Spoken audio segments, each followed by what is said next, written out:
Vipassana. It felt like two hot knives were stabbing me in the back, right into my kidneys. It was a burning pain, unavoidable. As my mind scanned this area of my back, it imagined two white-hot spots searing through my flesh.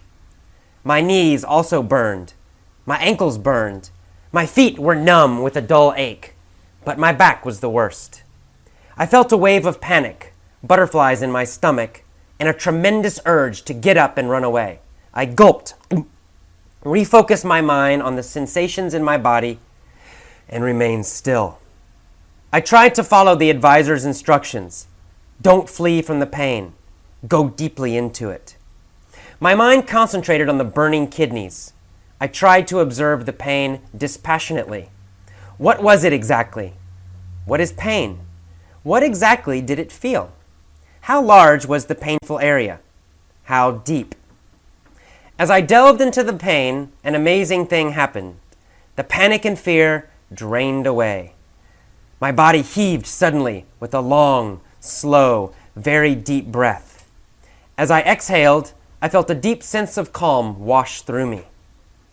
A natural, unforced smile crept onto my face. My mind remained focused, and suddenly the intense pain didn't seem painful.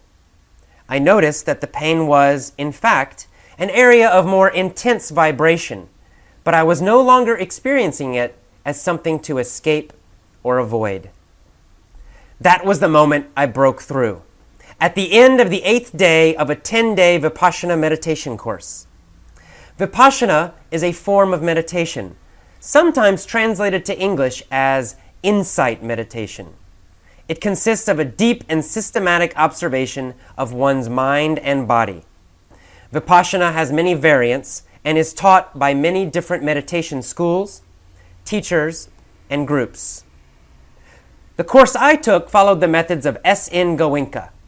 Goenka learned Vipassana in Burma and was so amazed by the transformations it caused in his life, he wanted to teach others. After some time, Goenka developed a 10-day course. The course is very intense. Participants do not speak during the course, and they meditate from 4 a.m. to 9 p.m. with only short breaks. The focus of the course is on the direct experience and practice of meditation rather than theory or philosophy. Another unique aspect of the course is that it is free.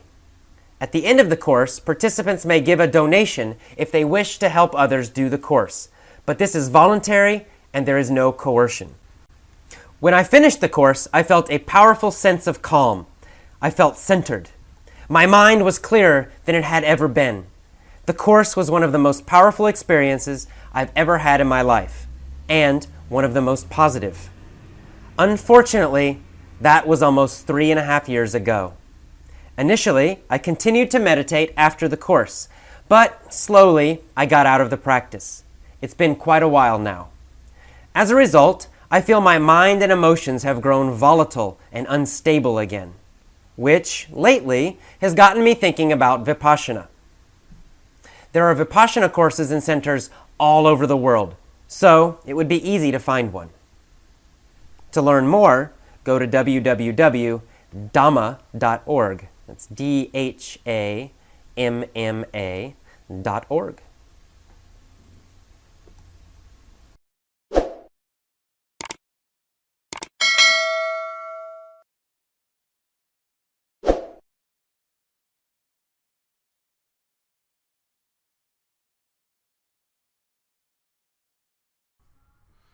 First battle. A howl from the opposing army. Swords thudded against shields. Thunder beat in unison. Hearts pounded. I gripped my sword and braced the shield against my shoulder. Giddy tendrils raced through my gut and chest. A wild grin broke upon my face. I began to bounce, knees spring-like, standing on toes. A racehorse in the gate. A wild shout went up to my left. I turned to see a wiry warrior clad in sparkling scale and a green cape, carrying a coffin-shaped shield.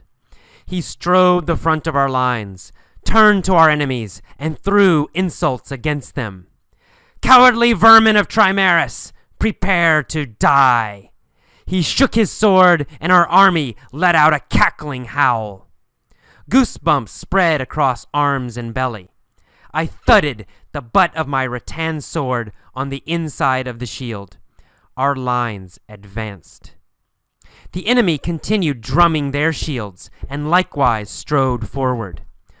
Full of adrenaline, eyes wide with awe, muscles tense as steel, I approached my first battle, almost forgetting that none of this was real.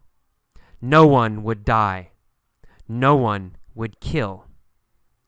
This was my introduction to the SCA, or the Society for Creative Anachronism. The SCA is a collection of oddballs who dress in medieval clothing, strap on armor, and beat each other with wooden swords.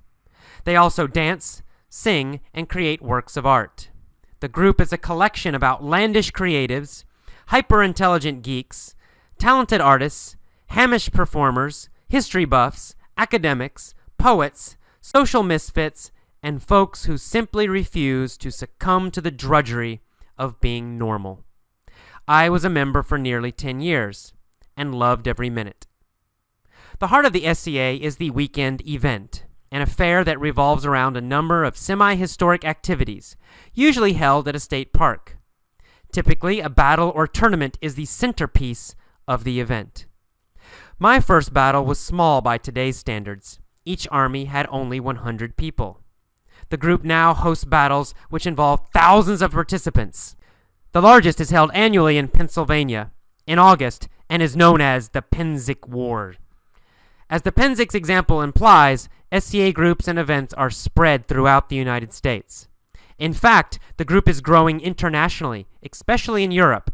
There are also groups in Japan and Korea. The SCA divides the U.S. and the world into a patchwork of regional organizations called kingdoms. Georgia, for example, is part of the Kingdom of Meridies, which also includes Alabama, Tennessee, and Mississippi. North and South Carolina are the Kingdom of Atlantia. California is in the West Kingdom. Each kingdom is further divided into local groups called baronies or shires. The function of local groups is to host events, welcome newcomers, and teach medieval skills. Skills include arts such as calligraphy, jewelry making, woodworking, and costuming. Craft arts such as armoring and blacksmithing, performing arts such as medieval dancing and singing, and martial arts such as hand-to-hand fighting and archery. Most groups host a weekly business meeting and various guild meetings to practice these arts. Since I joined, the organization has expanded tremendously and is now a full-fledged counter-society with its own government, a monarchy with rulers chosen by combat, its own economy, some members make a full-time living selling their art, and its own social system, a system of titles, clans, knights, and nobles. Every member of the SCA develops an alternate persona, a medieval character they become during events. The combined effects are stunning. At times, I felt I'd been transported back in time. My first SCA battle produced all the nerves, all the excitement, all the intensity of entering a real battle, pounding heart and manic energy and fear of being killed. For some, the SCA is an exercise in living history. Many members are meticulous researchers, accomplished experts in a chosen discipline of history. Others join the group for its unique social characteristics, its embracement of eccentricity, its community and camaraderie. But for me, the SCA was an act of jubilant defiance, an enthusiastic refusal to surrender to tedium. I did not, and do not, want to abandon the creative flow of childhood. I am convinced that play, fantasy and creativity for its own sake, is a deep and profound human need, one we, as adults, must nurture and maintain. Play is not an escape, it is a celebration. Play is the essence of creativity. We, as adults, for the sake of our happiness and our souls, should rediscover it.